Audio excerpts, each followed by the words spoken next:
Hi, Michael from Amazing FBA here. I've got a very quick thing to talk to you about that I'm offering. If it doesn't interest you, this will be over in 2 minutes, I promise.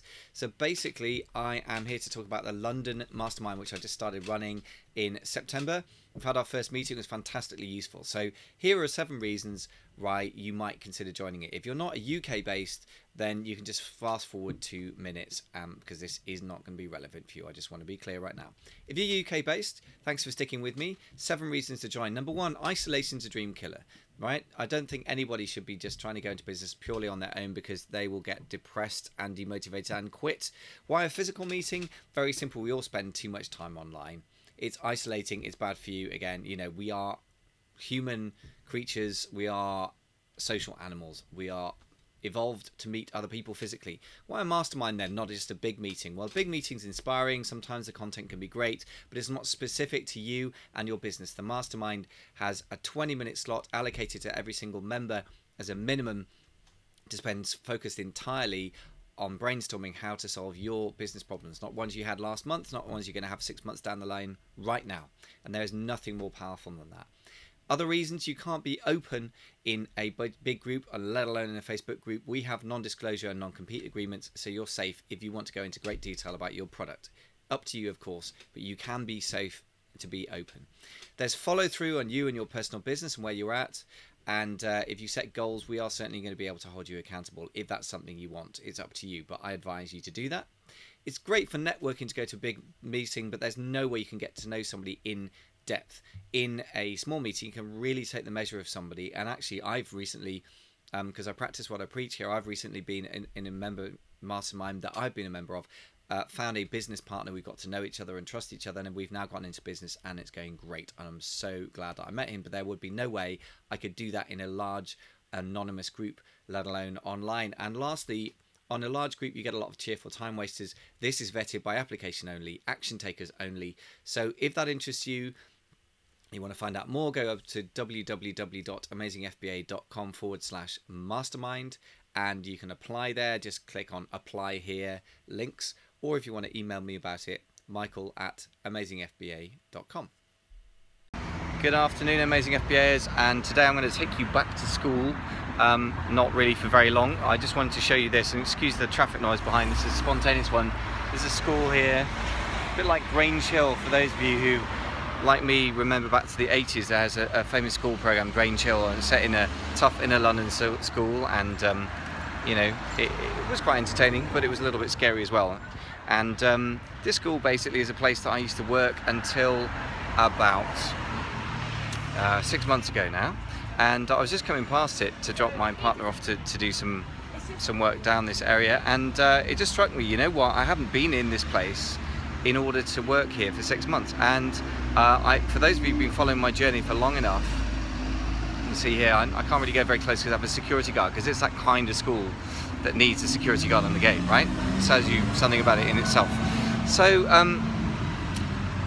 why am I talking about this school? Well, if you've been following the podcast for long enough, you'll have seen a video that I did from within that very walls of that school, stuck in a little airless cubicle, desperate to get out of the job that I just hated.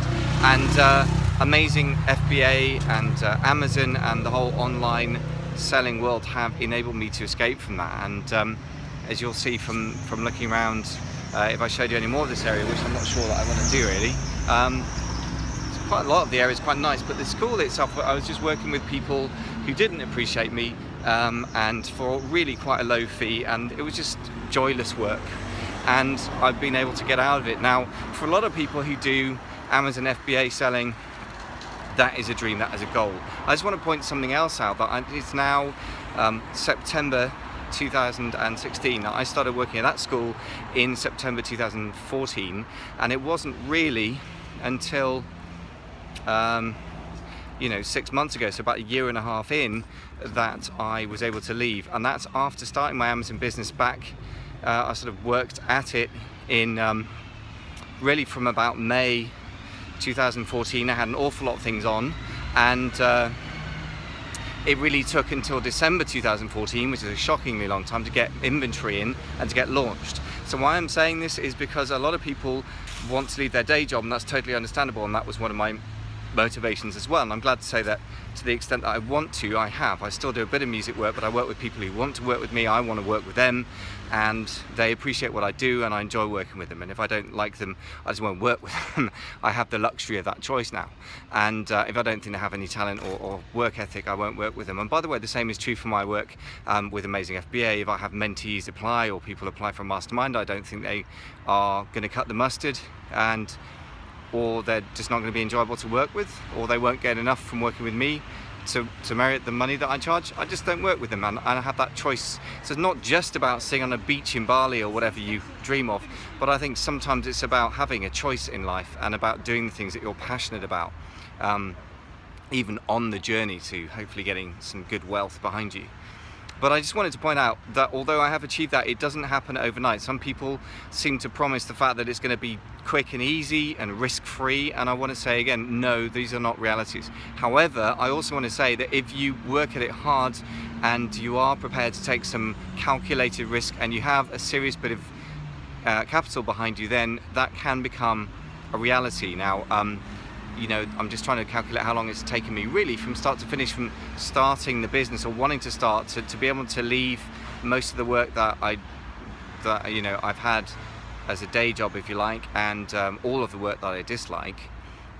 That's taken pretty much 2.5 years or something from start to finish. Now, I'm not saying it's going to take you that long or that it should take that long. I was pretty inefficient, made a lot of mistakes, partly because the training I had, although in some ways it was very thorough in things about, say, Chinese suppliers and freight, there was almost nothing. Now, most training out there is much improved in that way now. There's quite a lot that could be improved. What I do find about the training out there is still there's an unrealistic expectation on it. So I would say 2 things. This little episode should encourage you that this is a little real life anecdote. Number 1, yes, you can quit your day job. Number 2, accept that you got less certainty. You know, a bank, if you're looking for a mortgage or something, is going to be a lot less happy with you running an Amazon-based business or any kind of online business, or, and for that matter, any business of your own, compared to you having a solid job or even a freelance income, which is what I had before. So it was a mixture of kind of employment. So that's the first thing. Accept that you're going to go into a realm of uncertainty. You've got to be up for that. You've got to enjoy that. You've got to ride that wave. And some people that suits and some people it doesn't. And if it's not you, that's fine. Don't feel like you should artificially become some kind of entrepreneurial hero just because it's fashionable. I think that just doesn't make sense. There's too much at stake. Do it because it's right for you.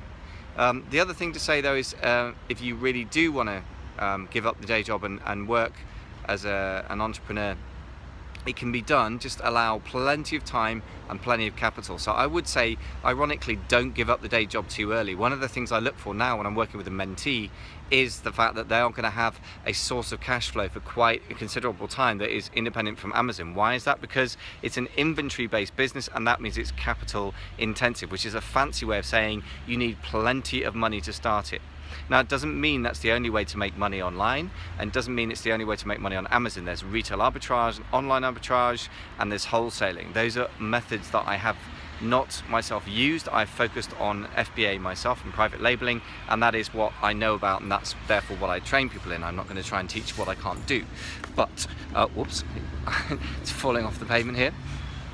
But, nevertheless, there is more than one way to skin a cat, and if you don't have a lot of capital up front, again, I would just like to emphasize, don't give up the day job, because that's a source of cash and capital to invest, and don't give up other sources of income, and don't give up on Amazon either. Just learn the ropes by doing wholesale or online arbitrage. I'm not the person who can train you about that, but there are people who are pretty good at doing that, and there are a couple that I'm considering, in fact a couple that I've signed up for training for because it was very affordable, and I will look into that in detail, and if it turns out from detailed use of it to be really, really good, then I'll report back. But suffice it to say, there are plenty of trainings around for online arbitrage or retail arbitrage. I think online arbitrage, if you're UK based, is more realistic from what I understand from my friends who do it. Retail arbitrage, as in finding something in Walmart and then selling it on Amazon, I understand in the US is still a viable option, although harder than it used to be. So don't give up the day job too early.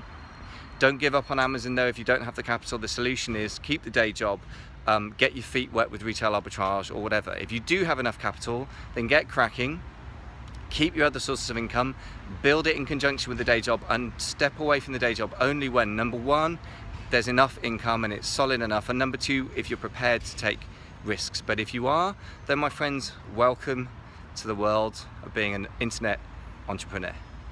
Speak to you soon.